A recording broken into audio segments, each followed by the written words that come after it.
हा सलोखा साधण्याची ज्यांची ताकद आहे, म्हणून मी आज राज ठाकरे साहेबांना भेटायला आलो. तर मी चळवळीतला कार्यकर्ता आहे, त्यामुळे राजकारण माझ्यासाठी दुय्यम भाग आहे. गेले काही दिवसात बिघडलेली दिसते. सोशल फॅब्रिक महाराष्ट्राचं तुटता कामा नये आणि महाराष्ट्राचा एकोपा, इथला सलोखा कायम राहायला पाहिजे, यासाठी काम करण्याची गरज आहे. आणि हा सलोखा साधण्याची ज्यांची ताकद आहे अशी थोडी माणसं महाराष्ट्रात आहेत.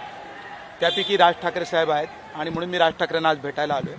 अनेक नेत्यांना मी भेटणार आहे की राजकारण राहू दे बाजूला, निवडणुका येतील जातील, पण राज्यामध्ये समाजामध्ये विशिष्ट येता कामा नये आणि अकारण काही लोक भडकवत आहेत वातावरण, ते बिघडू नये यासाठी सगळ्यांनी पुढाकार घेण्याची आवश्यकता आहे.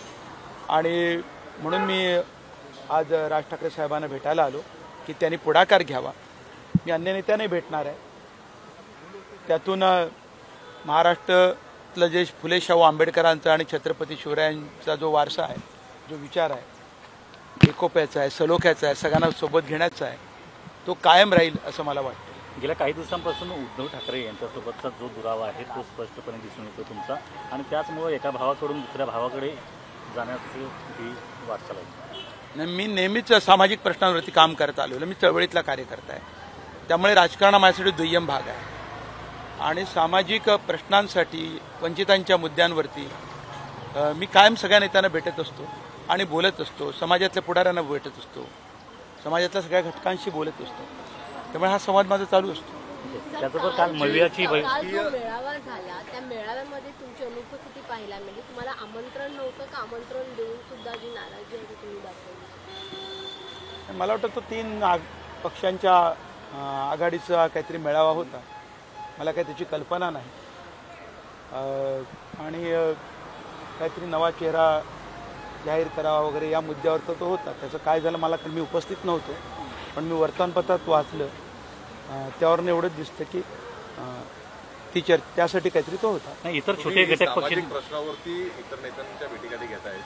राजकीय याच्यावरती सुद्धा अनेक भेटी झालेल्या आहेत. आज राज ठाकरेंसोबत राजकीय काही झालं का? विधानसभेत सामाजिक सलोखा हा राजकीय संवादातूनच होतो आणि राजकीय नेते त्यासाठी काम करू शकतात याची मला खात्री आहे आणि धारणा आहे. आणि म्हणून मी भेटतो. मी राज ठाकरेंना आज भेटलो, अनेकदा भेटलो, तुम्ही पाहिलंय मला. आघाडीतून बाहेर पडले असं म्हणायचं आणि महायुतीच्या जवळीकता ते महाविकास आघाडी ठरवेल काय करायचं ते.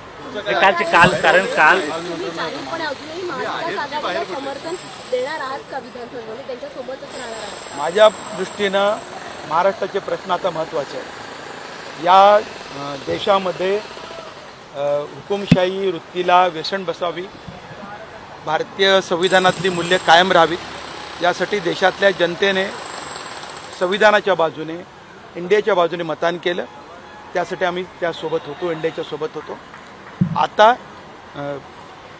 ती निवडणूक संपलेली आहे. आता महाराष्ट्राचा प्रश्न आहे आणि सगळ्यात महाराष्ट्राच्या पुढे प्रश्न आहे तो इथला सामाजिक सलोखा टिकवणं आहे. त्याच्यामध्ये वैमनस्य निर्माण करणं, त्याच्यामध्ये वितृष्ट निर्माण करण्याची जी प्रवृत्ती सुरू आहे तिलाही व्यसन बसली पाहिजे. त्यासाठी जास्त काम केलं पाहिजे असं माझं. काल मवियाच्या बैठकीला छोटे घटक पक्षांचे प्रतिनिधी देखील उपस्थित होते. कालच्या बैठकीसाठी किंवा मेळाव्यासाठी तुम्हाला निमंत्रण होतं की नाही? नाही, मला जयंत पाटील ज्यांचा पराभव झाला त्यांच्यानंतर तुम्ही प्रेस कॉन्फरन्स देखील घेतली की छोट्या पक्षाला नेहमी डावललं जात आहे महाविकास आघाडीकडून. ते देखील उपस्थित होते या बैठकीत, या मेळाव्यासाठी. त्यांनी देखील पाठिंबा दाखवला, पराभव सहन करून देखील. नाही, महाविकास आघाडी थोडी हवेत असेल, पण 2 गोष्टी आहेत. एक तर इथले वंचितांच्या बाबत आणि इथल्या अल्पसंख्याक समुदायांच्या बाबत आणि इथल्या प्रश्नांच्या बाबत आघाडीने आपली भूमिका स्पष्ट केली पाहिजे, हा माझा आग्रह आहे. तुम्ही हुकुमशाहीचा उल्लेख केला. विधान परिषदेच्या निवडणुका झाल्यानंतर तुमच्या गाठीभेटी मुख्यमंत्री असतील किंवा माहिती नेते असतील याच्याशी जास्त वार्ताना पाहायला मिळतात. मी सगळ्यांशी भेटत असतो. माझी भूमिका राजकीय ही कायम राहिलेली आहे.